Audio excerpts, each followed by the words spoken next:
ওং নমঃ শিবায়। প্রিয় ভক্তগণ, আমরা অনেক সময় দেখতে পাই যে যারা বেশি ভগবানের পুজো পাঠ করে থাকেন তারাই বেশি দুঃখ পান। কিন্তু এমন অনেক মানুষ আছে যারা নাস্তিক, যারা ভগবানকে মানে না, ভগবানের পুজো পাঠ করে না, তারাই সব থেকে সুখের জীবনযাপন করে থাকেন। আপনি যদি এই গল্পটি শুনছেন তবে সম্পূর্ণ শুনুন। এই গল্পটি অর্ধ অসম্পূর্ণ দেখে ভুল করবেন না, তাই সম্পূর্ণ শুনুন। এসব দেখে মাঝে মাঝে মনে হয় ভগবানই ভুল, ভগবানের ন্যায় বিচারই ভুল। ভক্তগণ, এটা কোনো কাহিনী নয়, এটা সবার সাথেই হয়ে থাকে। প্রিয় ভক্তগণ, এই ভিডিওর মাধ্যমে আমি এসবের কারণ এবং এর সম্বন্ধে বলবো। ভগবান ভোলানাথ স্বয়ং এর উত্তর দিয়েছেন। যারা বেশি পুজো পাঠ করে তারা কেন বেশি দুঃখিত এবং চিন্তিত থাকে, এই প্রশ্নের উত্তরটি ভগবান শিব নারদ মুনিকে দিয়েছিলেন। এর বর্ণনা শিব পুরাণে আছে। এবার জানা যাক যে বেশি পুজো পাঠ করা লোকেরা কেন বেশি দুঃখে থাকে। নমস্কার প্রিয় ভক্তগণ, আপনাদের সবাইকে স্বাগত আমার ইউটিউব রাধাকৃষ্ণ চ্যানেলে। এবার চলুন শুরু করি আজকের কাহিনী। একবার কৈলাস পর্বতে মহাদেবের কাছে নারদ মুনি যান। নারদ মুনিকে খুব ব্যথিত লাগছিল। ভগবান শিব তার কারণ জানতে চাইলেন।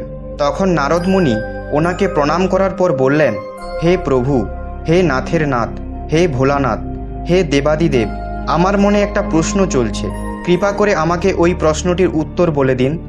হে প্রভু, হে ভোলানাথ, যারা বেশি পুজো পাঠ করে তারা কেন দুঃখিত এবং বেশি চিন্তিত থাকে, এটার পেছনে কারণ কি?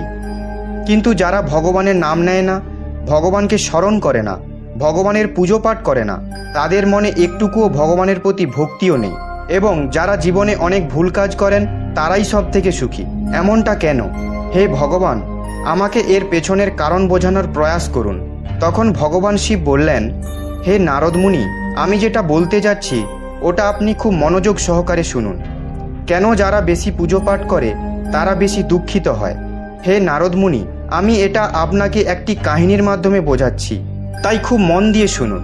একটা গুরুর দুটো শিষ্য ছিল, দুজনেই খুব বিদ্যমান ছিলেন। দুজনের মধ্যে একটাই পার্থক্য ছিল যে একজন ভগবানকে মানত আর একজন ভগবানকে মানত না, নাস্তিক ছিল। একজন এমন ছিল যে যেখানেই ভগবানের পুজো পাঠ হচ্ছে, ভগবানের আরতি হচ্ছে, ভগবানের নাম সঙ্গীত হচ্ছে, সেখানেই সে দৌড়ে দৌড়ে চলে যায় এবং ভগবানের পুজো পাঠ করতে লাগেন। আর অন্য শিষ্যটি এইসব থেকে অনেক দূরে থাকতেন। উনি মদ্যপান করতেন এবং বাজে মেয়েদের সাথে যেতেন, তথা সব রকমের বাজে অভ্যাস ওই শিষ্যটির মধ্যে ছিল। একদিন এমন হলো যে ওই শিষ্য মদ্যপান করে আজে বাজে কথা বলতে বলতে নিজের পথে হেঁটে বাড়ি যাচ্ছিলেন। হঠাৎ করে সে টাকা পয়সা ভরা একটা ব্যাগ পেয়ে গেল। তার খুশির কোনো ঠিক ঠিকানাই ছিল না। সে জোরে জোরে চিৎকার করে সবাইকে বলতে লাগলো, আজ আমি টাকা পয়সা ভরা ব্যাগ পেয়েছি, আমার জীবন সফল হয়ে গেল, এই টাকা দিয়ে জীবনের প্রয়োজনীয়তা পূরণ করব। অন্যদিকে আরেক শিষ্য ভগবানের ভজন গাইতে গাইতে বাড়ি যাচ্ছিল। হঠাৎ করে তার পায়ে একটা বড় পিরেক বিঁধে যায়, রক্ত বেরোতে থাকে। ঠিক ওই সময় অন্য শিষ্যটি তার কাছে পৌঁছে যায় আর হেসে বলল, তুমি তো সে যে ভগবানের বেশি পুজো করো, ভগবানের ভজন করো। ভগবান তোমাকে কি দিয়েছে? দেখো, আমি কোনোদিন মন্দিরে যাইনি, কোনোদিনও কোনো ভালো কাজ করিনি, আমার ঘরে ভগবানের মন্দিরও নেই, আমার ঘরে কোনোদিন সত্যনারায়ণের পাঠও হয় না, আমি কোনোদিনও ভগবান ভোলানাথের পুজোও করিনি, আমি কোনোদিনও ভগবানের কাছে মাথা ঠেকাইনি, তাও আমি কত প্রসন্ন, আমি কত ধনী, আমার টাকার কোনো অভাব নেই, আমি সবচেয়ে সুখী জীবনযাপন করছি। এসব শুনে এবার শিষ্যটার মন কাঁপতে লাগলো। সে মনে মনেই ভাবতে লাগলো, ঠিক তো, ঠিকই বলেছে, আমি কত পুজো পাঠ করি, কত ভগবানকে স্মরণ করি, তাও আমি সব থেকে দুঃখী, আর ও তো কিছুই করে না, তাও কত সুখী। এসব ভেবেই সে তার গুরুর কাছে যায় আর এই প্রশ্নই গুরুকে জিজ্ঞাসা করেন। আর গুরু হেসে বললেন, ভগবান যা করেন তা মঙ্গলের জন্যই করেন, যার যেমন যোগ্যতা সে তেমনই ফল পায়। তুমি জানো ভগবান তোমার পায়ে পেরেক কেন বিঁধল এবং তাকে ব্যাগ ভর্তি টাকা কেন দিল? তুমি আগের জন্মে অনেক পাপ করেছিলে, তাই তোমার আজকেই মৃত্যু হওয়ার কথা ছিল, কিন্তু তুমি বেঁচে গেলে কারণ তুমি মন্দিরে গিয়েছিলে, ভগবানের পুজো করছিলে। এটাই কারণ যার ফলে তুমি এখনো বেঁচে আছো এবং তোমার পায়ে শুধু একটা পিরেক বিঁধেছে। এবার তোমার মিত্রের কথা শোনো। পূর্বজন্মে ও একজন মহান মহাপুরুষ ছিলেন, ও একজন ঋষি ছিল। এই জন্য ওর আজকে ভাগ্য বদলানো ছিল, কোটি টাকা সম্পত্তির মালিক হওয়ার ছিল। কিন্তু ও এই জন্মে কোনো ভালো কাজ করেনি, তাই পূর্বজন্মের ফল হিসাবে ও এত পয়সা পেয়েছে।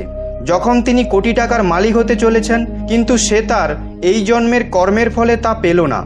হে শিষ্য, ভগবানকে দোষ দেওয়া ছাড়ো, নিজের বর্তমানকে ভালো কাজে ব্যবহার করো, জীবন আপনা আপনি উন্নত হবে। এরপর ভগবান শিব নারদ মুনিকে বললেন, পাপী মানুষ তার পূর্বজন্মের ফল এই জন্মে ভোগ করে, তাই সে অসুখী থাকে। কিন্তু মানুষের এটা ভোলা উচিত নয়, সে যদি এই জন্মে পাপ করে তাহলে সে পরের জন্মে অবশ্যই অত্যন্ত কষ্ট ভোগ করবে। তাই এই জন্য প্রতিটি মানুষের উচিত ভগবানকে ভক্তি করা। তাকে কখনোই হতাশ, চিন্তিত, বিস্মিত হওয়া উচিত নয়। ভগবান যা করেন তা ভালোর জন্যই করেন। এই জন্য মানুষকে ধৈর্য সহকারে নিজের জীবনযাপন করা উচিত। সবসময় সৎ পথে থেকে ভগবানের পুজো ও সৎ কর্ম করা উচিত, যার ফলে সে পরের জন্মে ভালো ফল পাবে এবং সে সুখ শান্তি সমৃদ্ধিতে ভরে উঠবে। হে নারদ, মানুষ তার কর্মের ফলেই সুখ ও দুঃখ ভোগ করে থাকে।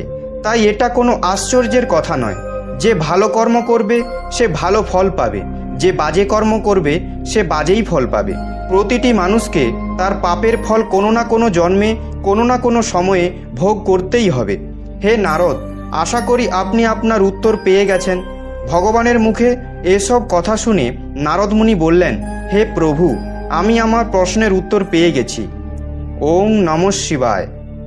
এই ভিডিওটি বলার সময় যদি কোনো ভুল হয়ে থাকে তাহলে আমি ক্ষমা প্রার্থী। আশা করি আপনাদের সবার এই ভিডিওটি ভালো লেগেছে। ভিডিওটি ভালো লাগলে ভিডিওটিতে একটি লাইক দিন। আপনি যদি শিবের ভক্ত হন তাহলে কমেন্টে অবশ্যই হর হর মহাদেব লিখুন এবং চ্যানেলটি সাবস্ক্রাইব করে আমার পাশে থাকুন। দেখা হচ্ছে পরবর্তী ভিডিওতে। আপনারা সবাই ভালো থাকবেন। ধন্যবাদ।